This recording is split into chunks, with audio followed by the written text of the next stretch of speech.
Hello, my name is Jamie and welcome to this Steamforged Games video about Monster Hunter World Iceborne. Today is a super exciting day for me because I get to unbox the core box for Monster Hunter World Iceborne, Hoarfrost Reach. Just before I get into it, tell you a little bit about the game. So this is a campaign game for 1 to 4 players. It's cooperative. You'll be playing through a series of hunts where you're taking on a monster, trying to hunt it down, track it down through a narrative adventure, face the monster in combat, hopefully slay it, and then take rewards from the monster, make bigger weapons, hunt bigger monsters. So let's get into it. I've got a lot of things to take out here, so I'm stood up because there's just so much stuff to take out this box. I'm going to be reaching quite deep into this. So when you've opened your box, the first thing you're going to be greeted by is your game board. It'll have a little sort of push sticker just here so that you can push that down and it'll just come out nice and easy for you like that. I'll take the cellophane off that in just a moment. And then super exciting part that we're going to see next is the monsters. Now, I'm kind of nerd out about this a little bit because when we have a look at different things like vac trays and all the stuff that you wouldn't kind of think about in terms of how you make a board game, sometimes this will come with like sticky tape on it, but I love how cleanly this has come out because all you've got here is some kind of like little pressure grooves that will just kind of clip off the top. And there are your monsters. And the thing is that holds so well that when you clip all that back into place and put it back in the box, you can just lift it up by the back tray. Wonderful, love that. No, but it's not super exciting for everyone, but I think it's brilliant. So once we've gotten this out again, have a look at the monsters themselves, because they're the real stars of this show. We have here your Rajang. Let's show this off over here. And we also have Barioth. Now there's actually 6 monsters for you to play against in the core game for Iceborne. It's 4 miniatures and 2 of the monsters in here have alternate versions that you have all the cards for to play with as well. So even though we have Barioth, we also have all the cards for Frostfang Barioth, and even though we have a Rajang model, we have all the cards for Furious Rajang to play with as well. Now when you want to know which way your monsters go back into the set, we've actually got the iconography of the monsters themselves in the back tray, so you can see exactly where the monsters go into various different slots. Just put that to one side. Okay, so this part is where I'm going to start reaching quite deep into this. So I'm going to stand this up a little bit. So what you're going to see next here is your rulebooks and all those lovely cards you get to play with. So this is going to be all your cards for your hunters, all your monsters, and everything in between. Okay, so 2 books that we're going to see. Rulebook for Iceborne. Should probably turn that around actually. It's come out lovely. Got a whole new editing process we brought in for when we worked on Iceborne. I'm really excited to see what you think of the rulebook when you have a good flick through it. Okay. And then of course the quest book. Really love how these designs came out. You can always tell which set your quest book has come from because it'll say on the front. This is from the Hoarfrost Reach. And then on the back you can identify which monsters are in the quest book, have the iconography of the monsters involved. That's because you have a quest book for each of your expansions as well.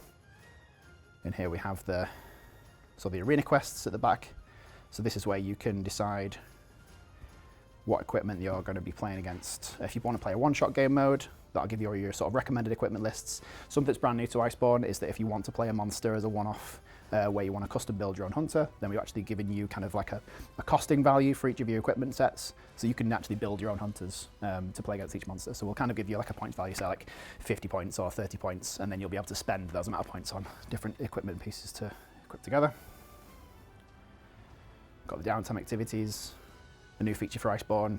Some of these are unlockable as you go through your campaign.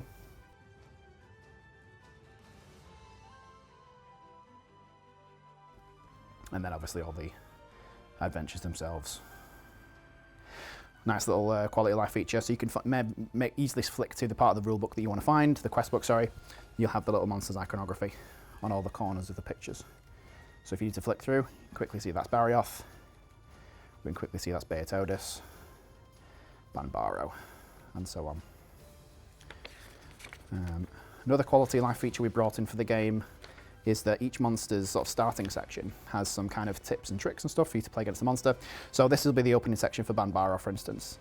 Got a nice piece of artwork here, some introduction to the storyline of the kind of quest lines you're going to be following, the difficulties of the monster you can face, as well as the time limits on the time deck, the kinds of resources you're going to find in the adventures.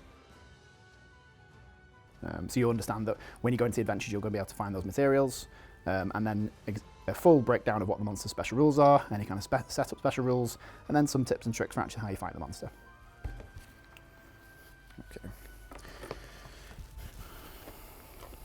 And we're working down, we've got our hunter stamina boards next. So yeah, I want to make this video as genuine as I could, so I've not unwrapped anything beforehand. I have some scissors when I'm going to need to go through the cellophane.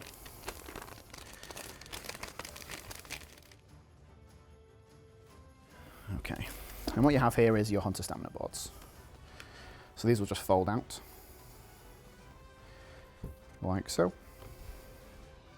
Space for all your stamina cards when you play the game, all the armor pieces underneath, and obviously your damage decks and your attack decks as you go across the top. You have 4 of those, so you can play with 1 to 4 players. And the so these are the character sheets for when you're playing during the campaign. So these have had some quality of life upgrades as well. So there's a lot more space on the front of this character sheet for when you're finding your equipment and when you're finding resources, etc. But also, on the back of the character sheet, we've used all this space to add lots more information that you can use.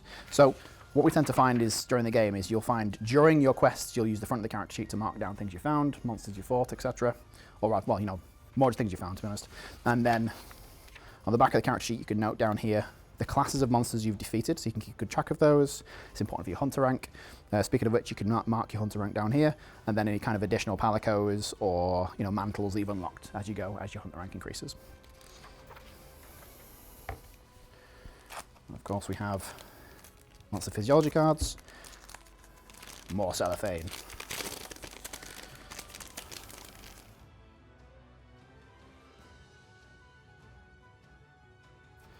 This will be the card for Furious Rajang. Yeah, okay. So you'll find a slightly smaller number of these per monster in Iceborne than you would have done versus Monster Hunter World. So what we've done here is, so this will be, say, for example, the assigned quest card for a Banbaro.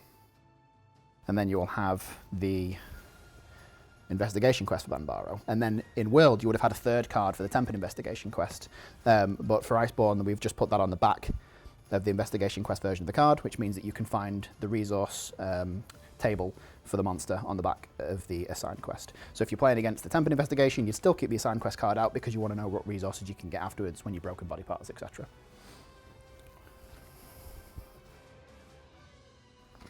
Okay, another part of the game that I kind of nerd out about a little bit is the Hunter Forge reference book. So in World we had Forge reference cards that you would collect from different sets, and sometimes you'd find that if you were playing with quite a few expansions together, you'd have kind of quite a decent collection of Hunter reference cards for kind of things that you could build. And when we just thought, for Iceborne, let's put all that information into one little handy booklet.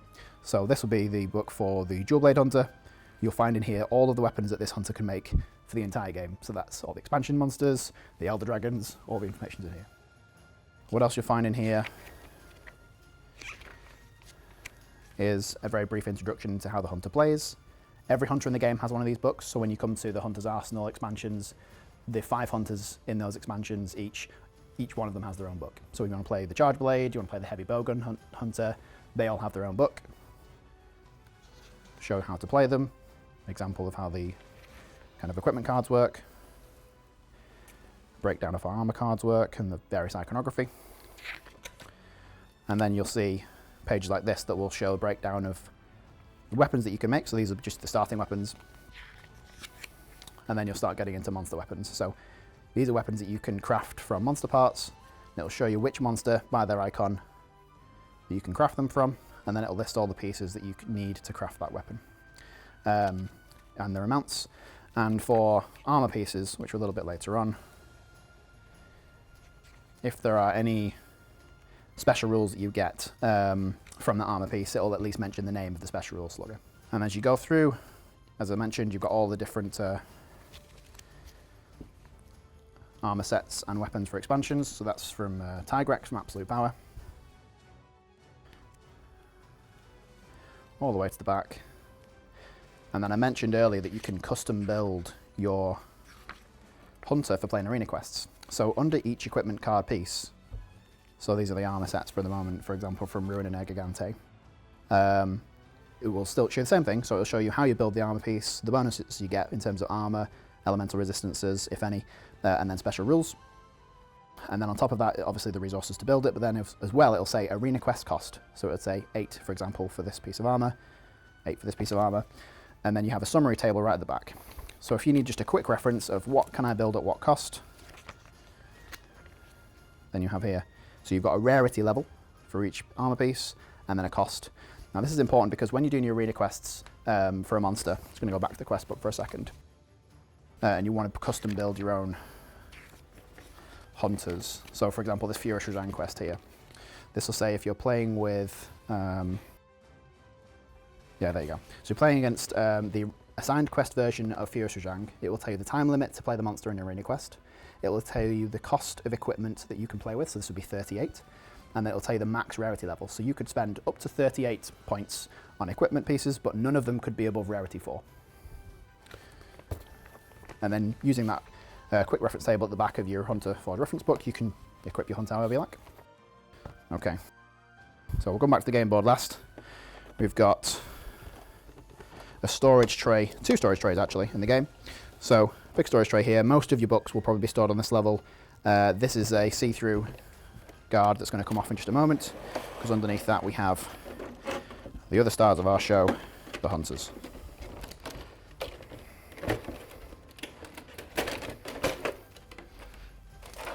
Okay.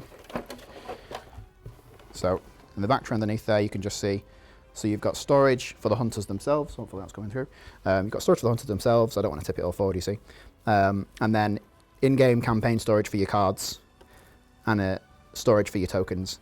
And one of the nice little features about this token tray is you should actually just be able to take it out. There you go. So you can store other things underneath the token tray. If you want this and find it useful during the game for storing tokens, break rules, broken tokens, and obviously like track tokens, etc. like that, store them out during the game, and then just handily put them away when you're finished.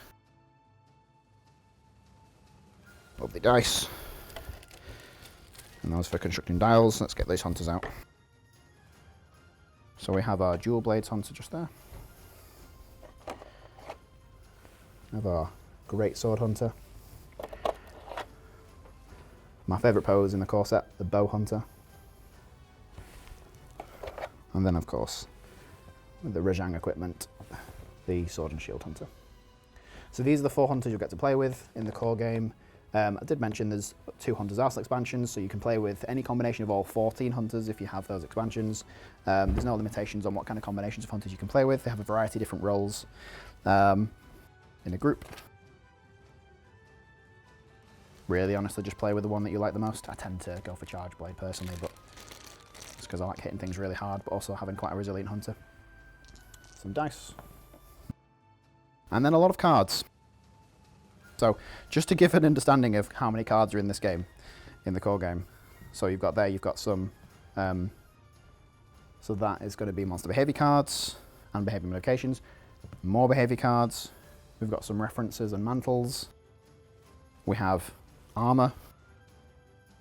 We have upgraded weapons and probably some upgraded attacks in there as well. More upgraded weapons, more upgraded weapons. There's a lot you can do with this game. Your time deck, I think some Palico cards in there as well. I'm not finished yet. Elemental damage cards and regular damage cards. More regular damage cards. And these are probably going to be base decks. What you have here in your base decks is, they should all be ordered correctly as well, and I believe this one will be. This is where I'm going to be really embarrassed when it's not. You have everything here for the Great Sword Hunter's base deck. So you've got the base weapon, what should be followed by, yes, is the basic armor they start with, showing the rarity levels, which would be 0 for starting equipment. So you've got your mail, Guardian Mail, you've got your Guardian Greaves, and then immediately straight behind that, you go straight into your starting deck for this Great Sword Hunter. So you're straight away ready to be playing here. So there should be 21 cards in this starting deck, all marked with the Great Sword Hunter's symbol. So straight away you've got weapon, all of your equipment, your 20 starting cards, and then you're into your next starting hunter. So this would be your Dual Blades Hunter with their armor pieces. Basic cards, armors for the bow, and of course last the dual blades. We've taken quite a lot of care to try to order these cards carefully so that when you're opening them they make a lot of sense. So when you're opening up your expansion weapons, so this would be for the Chrome Death Scythe. So this is the ore upgrade of the Chrome Razor that you start off with for the Great Sword Hunter. And if I remember correctly, then these upgraded weapons are kind of shown in a similar way. So, yeah, okay, so you've got the weapons all up front, Chrome Death Scythe, Giant Jaw Blade, Ogre's Jaw, Great Mouth, so all of the upgraded weapons for the greatsword. And then what will follow that is the attack cards that come with them. So if you take a new Chrome Death Scythe, it would take to remove 4 overhead slams from your base deck, and then to add 4 Chrome Severs, and those straight away are in correct order. So you've got your top weapon, top upgrade cards, and they'll go through as all weapons follow. Which means that this will be the upgraded cards for the Dual Blade Hunter, and then you have the Bow Hunter, and I presume Sword and Shield Hunter in there as well. Then when you're putting your game away, once you're obviously mid-campaign, you can obviously, if you want to, store any cards upright or spare cards that aren't being used with or have been removed from the game, store those just here. Any other cards for your sort of work in progress hunters that have got to a certain level, you want to keep any armor cards out that you've unlocked, you can store these in your mid-game campaign storage just like this. And then everything will go back, kind of as I've said. And that there is Monster Hunter World Iceborne.